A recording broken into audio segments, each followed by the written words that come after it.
बिस्मिल्लाहिर्रहमानिर्रहीम इय्याका नअबुदु व इय्याका नस्तईन। व्यूअर्स, मैं हूं ज़ैड मिन्हास। उम्मीद करता हूं जी आप सब लोग खैरियत से होंगे और आपके दिन अच्छे गुजर रहे होंगे।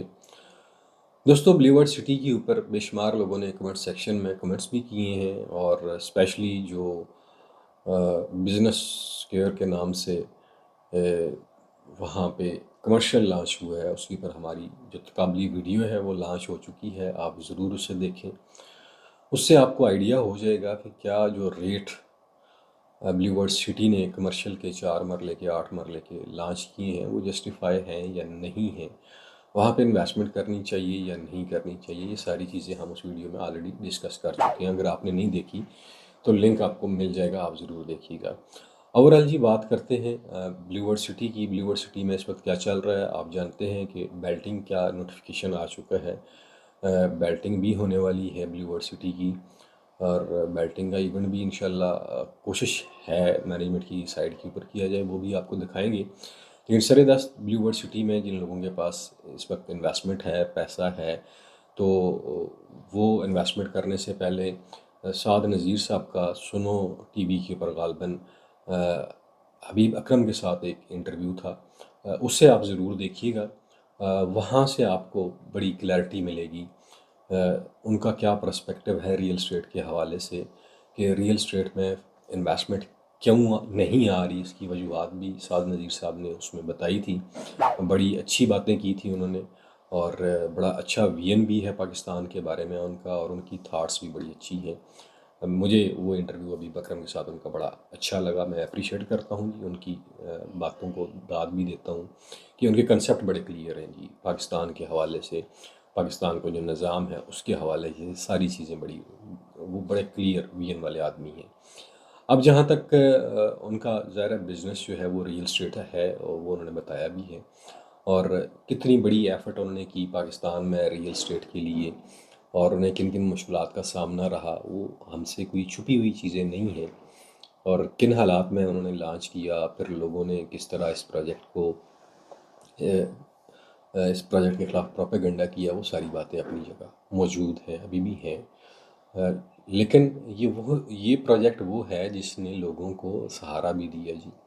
आपने देखा होगा कि इस वक्त रियल एस्टेट की दुनिया में सारे प्रोजेक्ट आलमोस्ट काम के हवाले से वो बिज़नेस नहीं कर पा रहे या लोगों को वो रोज़गार के मौके नहीं दे पा रहे जो ब्लू वर्ल्ड सिटी दे रहे हैं। चाहे वो एक आम लेमैन हो या एक वर्कर हो, एक मज़दूर हो, एक कोई कॉन्ट्रैक्टर हो, हर तरह के लोगों को उन्होंने रोज़गार प्रोवाइड किया पाकिस्तान के अंदर। इस गौसे आज़म रोड के ऊपर ये बहुत ही खुश आइन बात है, यानी कि इकानमी में उन्होंने कंट्रीब्यूट किया है। अब उनका जो सबसे बड़ा ब्लॉक है, जो सबसे फेमस ब्लॉक है और जो बहुत ह्यूज इन्वेस्टमेंट भी जहाँ पे हुई है, वो है sports valley block. Sports valley block में अभी भी आपके पास मौका है कि आप 5 मरले का प्लाट जो है वो 20 लाख रुपए में या 22 लाख रुपए में बुक करवा सकते हैं, APR लगवा सकते हैं। और ये वो वाहिद ब्लॉक है जो आपका डिफेंस रोड के साथ भी लगता है, जिसकी अडियाला से एक्सेस भी बहुत अच्छी बनती है और चक्री रोड से भी एक्सेस बहुत अच्छी बनती है। और वहाँ पे क्या कुछ आ रहा है, ताज होटल आ रहा है, स्टेडियम आ रहा है, ये सारी चीज़ें वहाँ पे आपको देखने को मिलेंगी। फिर अगर आप वहाँ पे राइट साइड के ऊपर चले जाएं तो वहाँ पे आपको ओवरसीज़ से आगे चले जाएं तो वहाँ पे आपको वाटर फ्रंट डिस्ट्रिक्ट की लैंड भी नज़र आती है, जो एक नदी है उसके आसपास है। वहाँ पे भी उन्होंने हल्का फुल्का काम स्टार्ट कर दिया हुआ है। जिन लोगों ने वहाँ पे इन्वेस्टमेंट की है वो यकीन रखें कि वो भी एरिया जो है वो डेवलप भी हो जाएगा, जल्दी हो जाएगा। और जहाँ तक ओवरसीज़ की बात है तो ओवरसीज़ का जो बेशुमार लोगों का ये ख्याल था कि ओवरसीज़ का जो फ़ेज़ 2 है वो शायद मोटरवे वाली साइड पे हो, तो ऐसा नहीं है जी। ओवरसीज़ जहाँ पे ऑलरेडी एग्जिस्ट कर रहा है उसी के साथ ही आगे एक्सटेंशन जो है वो ओवरसीज़ फ़ेज़ 2 की बनने जा रही है। उसका एरिया इसी साइड के ऊपर है, चक्री रोड वाली साइड के ऊपर है, अडयाला वाली साइड के ऊपर ही बनता है। अवामी की जगह के बारे में भी आपको पता ही है। और फिर जो फ़ेज़ 2 आया जनरल ब्लॉक का, वो जो मोटरवे वाली साइड के ऊपर है जहाँ पे DHA फ़ेज़ 9 बन रहा है, उसके साथ उसकी लोकेशन बनती है। लेकिन जिन लोगों ने अभी तक पेमेंट्स क्लियर नहीं करवाई हैं उनके पास अभी भी मौका है कि वो इस बेल्टिंग का हिस्सा बन सकते हैं पेमेंट क्लियर करवा के, चाहे वो APR लगवाना चाह रहे हों या मर्जिंग की फैसिलिटीज़ भी कुछ ब्लॉक्स के अंदर है वो भी आप अवेल कर सकते हैं। ये सारी चीज़ें हैं।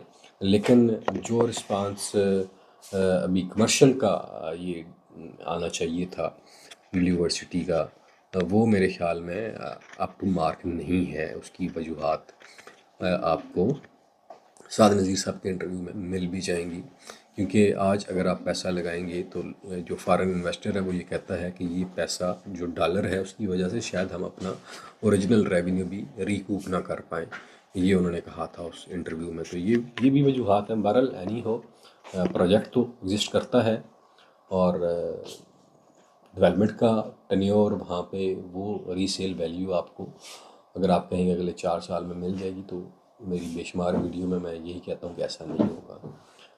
मिनिमम 15 साल, मैक्सिमम 20 साल तो लगेंगे, तब जाके वहाँ पे ये रिजल्ट्स आपको मिलेंगे। उम्मीद करता हूँ ये आपको ये वीडियो पसंद आएगी। आखिर में अपना और अपने प्यारों का ख्याल रखिएगा। मुझे दीजिए इजाज़त। पाकिस्तान पाइंदाबाद।